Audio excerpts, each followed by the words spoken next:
আমার কাছে মনে হয় বাংলাদেশে শুধুমাত্র আমি ছাড়া বাদবাকি সবার এই রেসিপিটা ট্রাই করা হয়ে গেছে। আজকে হঠাৎ করে এই রেসিপিটা খাইতে মন চাইছে, তো ঝটপট রান্নাঘরে চলে আসছি। মাত্র 10 মিনিটের মধ্যে রেসিপিটা বানিয়ে নিয়েছি। তো আমার কাছে প্রথমবার খাওয়ার পর কেমন লেগেছে সেই এক্সপিরিয়েন্সটাই আপনাদের সঙ্গে শেয়ার করব।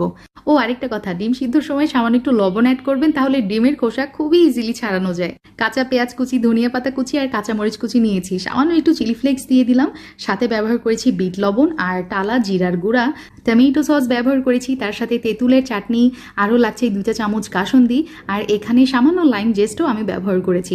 এখন সব কিছু একসাথে মিক্স করে এরকম কিছুটা হয়েছে চেহারা, আর এই সময় খুব সুন্দর একটা ফ্লেভার বেরিয়েছিল। আর এই যে আমি ডিমটা কেটে নিলাম, আর দেখতে পাচ্ছেন আমার ডিমটা ভিতর থেকে কিন্তু একদম সফট আছে। এখন কেটে রাখা ডিমের মধ্যে এই পুরটা দিয়ে দিলাম, আর আপনারা চাইলে উপর থেকে একটু তেঁতুলের টকও দিতে পারেন। টেস্ট নিয়ে কি আর বলবো, হাজব্যান্ডের জন্য একটাও রাখতে পারিনি, এতটাই ভালো লাগছে দুটাই খেয়ে ফেলছি, বুঝেন অবস্থা।